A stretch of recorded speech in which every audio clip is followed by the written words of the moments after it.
Starting off Prime 5 with all the latest in Bangladesh, there seems to be no end to massive demonstrations in the streets of Bangladesh. Days after the death of prominent Bangladeshi youth leader Sharif Usman bin Hadi, which triggered widespread unrest and demonstrations in the country, another leader was shot at. Meanwhile, former Bangladesh Prime Minister Sheikh Hasina has slammed the Yunus regime and said that the lawlessness in Dhaka has multiplied under the interim government led by Mohammad Yunus. Now, the second student leader who was shot in head, his name is Mohammad Mutalib Sikdar, and he was shot in head at the Khulna divisional chief of the Bangladesh National Citizen Party. So he's an NCP leader there in Dhaka. He has been shot at the head and he has been taken to Khulna Medical College Hospital in critical condition right now. Meanwhile, in an email interview with news agency ANI, Hasina has slammed the interim government for its failure to maintain peace in Bangladesh. She has strongly criticized the Yunus regime. Hasina has said that violence has become the new norm in Dhaka, and the interim government headed by Mohammad Yunus is either in denial or powerless to stop all that is happening in Bangladesh. Let's now take you through the latest as Bangladesh remains on turmoil. But before we tell you that, let's cut across live to my colleague, Saurabh. Saurabh, it seems like lawlessness has multiplied under the Yunus-led interim government in Bangladesh after a second radical student leader being shot in head.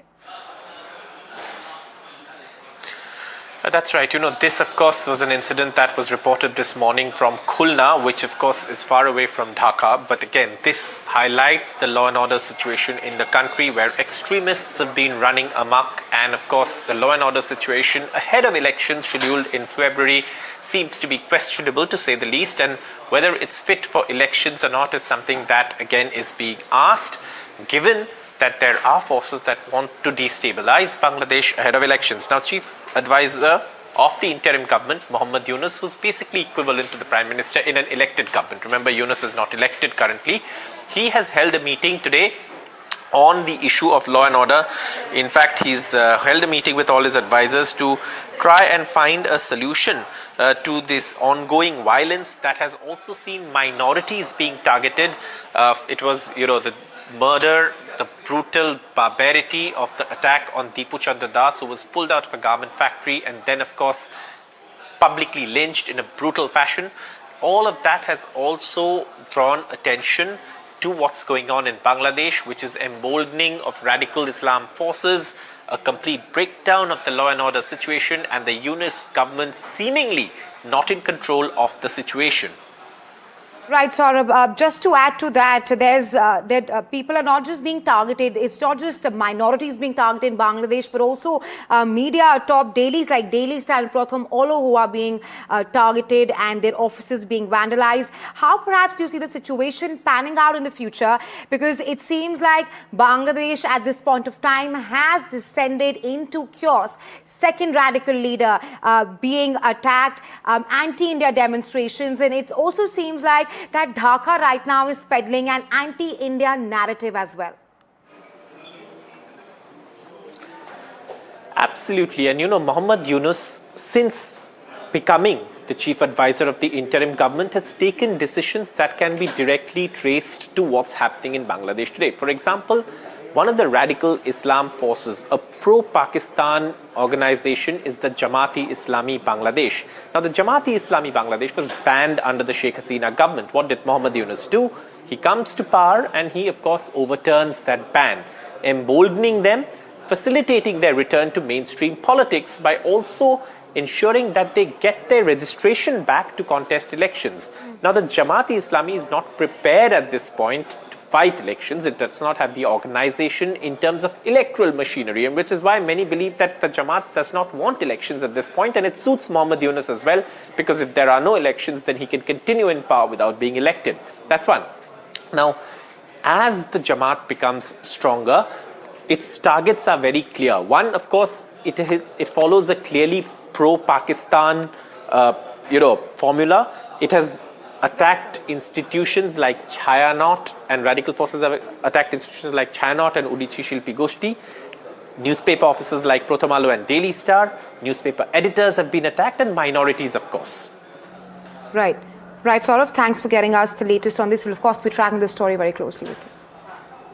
All right, staying on with all that's happening in Bangladesh, let's now tell you how New Delhi has rejected and hit back what it called misleading propaganda in various sections of the Bangladeshi media. Those are the visuals on your screens right now as to the anti-India narrative which is being peddled by Dhaka right now. That is over a protest that took place outside the Bangladesh High Commission in New Delhi. On your left side of your screens right now is a visual of what is happening in Delhi. The hardly 20-25 people outside the Bangladesh High Commission in New Delhi. On the contrary, a sea of demonstrators demonstrating, protesting, raising slogans outside the Indian High Commission in Chittagong there. And the protest in Delhi, which took place outside the Bangladesh High Commission in New Delhi, it happened following the killing of Dipu Chandra. Well, to talk more on the anti-India narrative being peddled by Dhaka, I'm being joined by my colleague Shiv Arur. Shiv, what do you make of this anti-India narrative which is now being peddled by Bangladesh after, of course, a slew of anti-India protests taking place in Dhaka?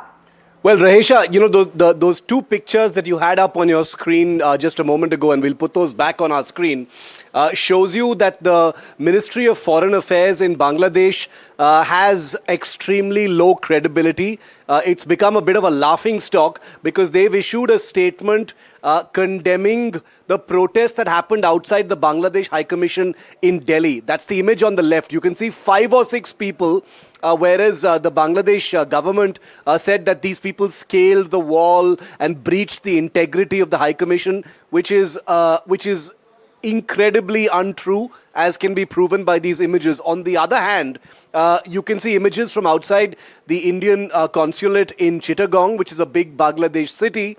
You've got a huge unruly mob, not only threatening Indian officials, but literally damaging property, issuing death threats, calling for officials to come out and face mob justice, issuing specific threats against Indian members of the mission, etc. There's no comparison between the two.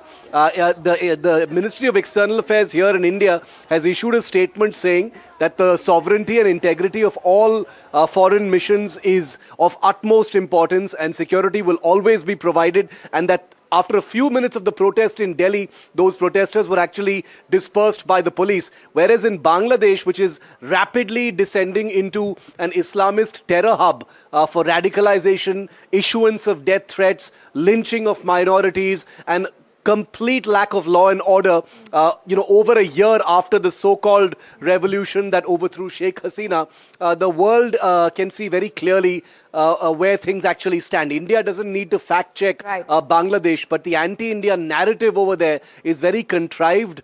It is very fabricated. It is required to keep, mindless Gen Z mobs in control in some manner or the other. And that's the reason why it's happening. Nobody with any credibility buys that narrative. Right, Shiv. My last question to you. What are India's options right now with one of its closest neighbors behaving in such an unruly manner, with anti-India demonstrations taking place and, of course, anti-India narrative being peddled by leading media houses there in Dhaka? Well, Rahesha, the reason why India's options become important is because you've got 2 big states bordering Bangladesh that go to the elections in the next few weeks and months. You've got Assam, you've got Bengal, you've got an issue that is rapidly descending into chaos. These are porous borders that exist between India and Bangladesh. This is a country that is hosting Pakistani military delegations. This is a country where the ISI is able to manipulate things and, conduct possible political assassinations in order to try and implicate India as well. So India's options, are, I believe, across the spectrum, whether they are diplomatic, whether they are people to people, whether they are government to government, possibly, in the military spectrum, there could be some options as well. who knows where things could actually go. At this point of time, things are very, very open. India has always been considered a big brother to Bangladesh. It's a country that has, has a legacy and a relationship with the birth of Bangladesh as well. And that's the reason why things are a little complicated now, because the cultural ties between India and Bangladesh are actually very deep. People-to-people contacts are very deep. But these Islamist mobs that have been normalized by Mohammad Yunus and the ecosystem that supports them within Bangladesh, within Pakistan, possibly within China as well, is what India needs to look at very closely.